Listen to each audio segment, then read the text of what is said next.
After Wolf of Wall Street, there definitely was an increase in violence towards people with dwarfism. And when I say violently attacked, I don't mean just like picked up. I'm talking about like come out in an ambulance. Hi, my name is Louis Makepeace. I'm a TikToker and car salesman, and I've got dwarfism. Today, I'm going to be answering these questions from this honesty box. What is dwarfism and what causes it? Dwarfism is basically where your arms and legs are a shorter length to an average height person. I haven't done loads of research into it because I think it's not the only thing that defines me. I think it's just something that I've been born with and you just kind of have to get on with it. My mum's average height, my dad's average height, so I'm not too sure what happened, but it happens. Things do happen, but it's how you cope with them, it's how you bounce back. And I'm here today, being myself, living life, and I'm loving it. Should people bend down to talk to you? Right, this is a bit of a pet peeve, I'm gonna be honest. It's one of those things where we are adults at the end of the day. You can talk to us like we're a person. You only bend down if you're talking to a kid. I'm not a kid at the end of the day, so it is quite demeaning, but if anyone ever did it to me, I'm gonna pull them up on it, I'm gonna have to say something. Can you say the word midget?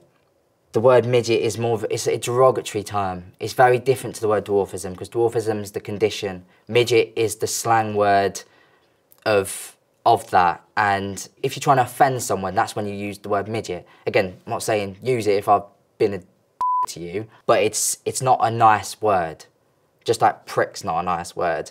But the thing is with prick and midget is anyone could be a prick, but only people with dwarfism can get offended by the word midget, and that's it because it's a dig at our difference. Should we be remaking a film called Snow White and the Seven Dwarves?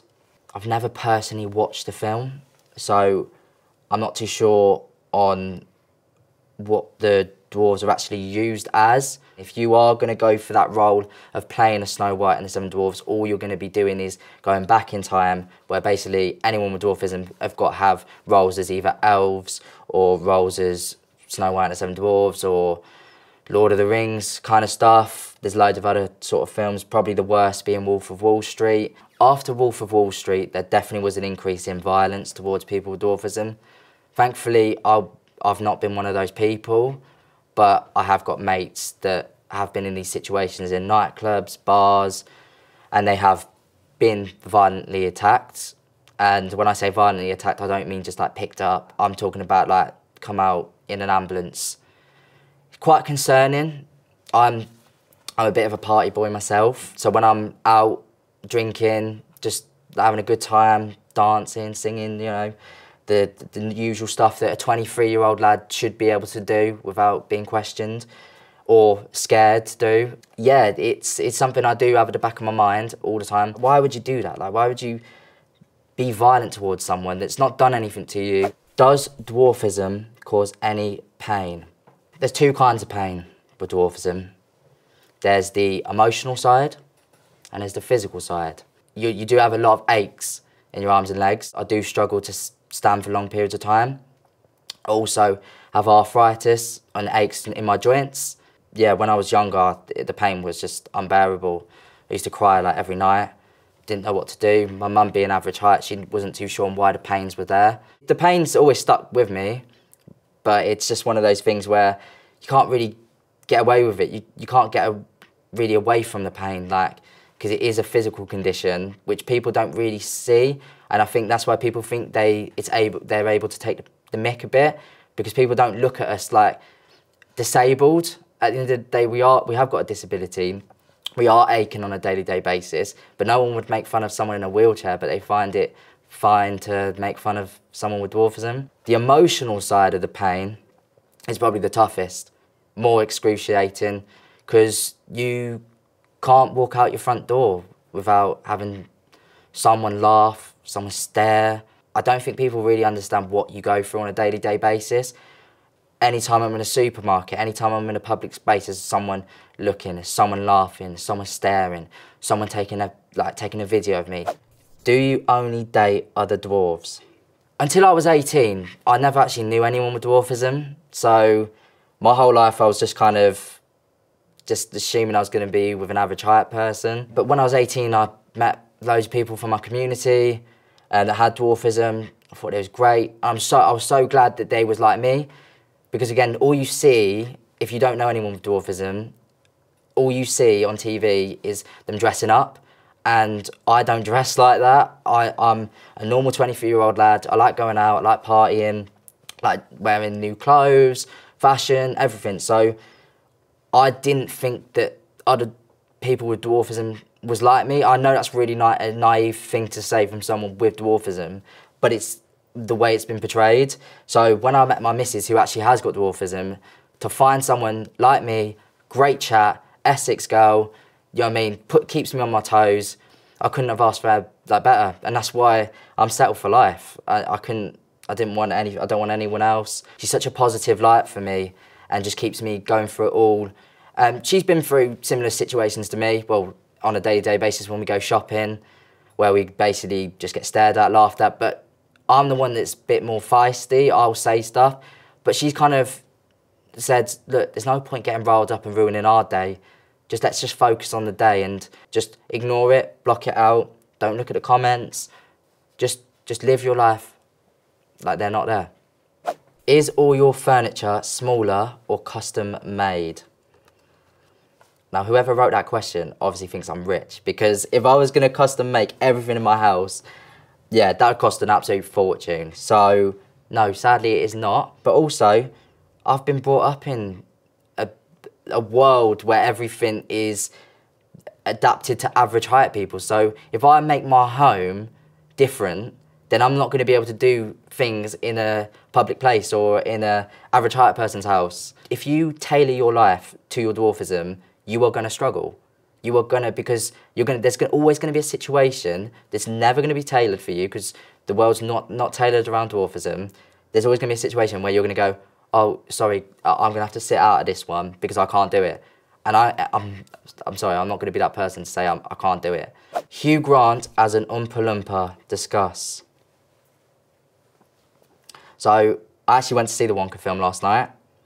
Really good film. I really liked the interpretation of it. The geezer that's Willy Wonka is great as well. Like, honestly, amazing job he done. Hugh Grant doing it, amazing. I thought the best movement that someone's done in a movie for a long time. Because at the end of the day, when Roald Dahl wrote that book, I don't know if they were supposed to be dwarfs or not, but I think he referred to them as little people. But a little person doesn't always have to be someone with dwarfism. I know there's other people with dwarfism probably screaming at the camera right now going, we've been robbed, this is our opportunity, that's been taken away from us. Look, you're better than that. You don't, like, you're telling me the best thing you can do in life is be an Oompa Loompa. That's all you got. That's not, no, you're more than that. You're worth way more than that. Why don't you play Willy Wonka? Don't go for the Oompa Loompa. Go for the role of Willy Wonka. Because there's nothing saying you can't. Will you have kids, and can you pass your dwarfism onto them? So, because me and my missus have got dwarfism, it's a 50% chance they'll have the same condition as us, achondroplasia, and then 25% they'll be average height, and then the other 25% is called double dominant. With the double dominant gene, it basically means your child won't survive. Dwarfism or not, you just want your kid to be healthy, that's the main thing. So having that fear factor that we have got a 25% chance of having a kid with double dominant is a worry factor. But on the other hand, we do want to have our own kids. And I've noticed on social media as well, people say, oh, you're selfish for putting for having kids if you've got dwarfism. But if you see me standing here right now, I don't know what's selfish about it, because I'm just like every one of you. Like, it's something that people think it's more negative having dwarfism than it actually is. It's not negative actually having dwarfism. What's negative is the people that make it a negative. So having dwarfism isn't actually a bad thing. But also, there's 25% they might be average height, which some people may go, oh, would you want an average height baby? At the end of the day, as long as they're healthy, that's the main thing. What's the hardest thing you have to deal with on a daily basis? Just walking out your front door and just getting just abuse straight away. I have got so much better since being 18, and that I've got so much better with understanding it a little bit more and understanding that I'm not the problem, they are. When I was younger, when I was a kid, when people used to stare and laugh, it didn't really faze me because I didn't have I wasn't older, so I didn't really understand it. But of course, the older you get, you're going to get more anxieties, you're going to get more stuff like that. I think the hardest thing to deal with is genuinely mental health. Even though you're looking at me now, I'm on camera, answering these questions, I'm not the most confident guy in the world. I try and portray myself as a confident person, but I'm not the most confident person, and I don't talk about my mental health quite enough. And things do really get to me sometimes, and it's talking about it that's going to get you through it at the end of the day, and that's the most important thing, just to talk to the people around you all the time, keep them updated, and please, please, please, don't let anyone take your life away from you. The lowest point I've had, I did want to end things and thought seriously about ending things, planned it out, and life's too precious and I've got too much to lose, too many good friends, the family's great. That was a low point for me.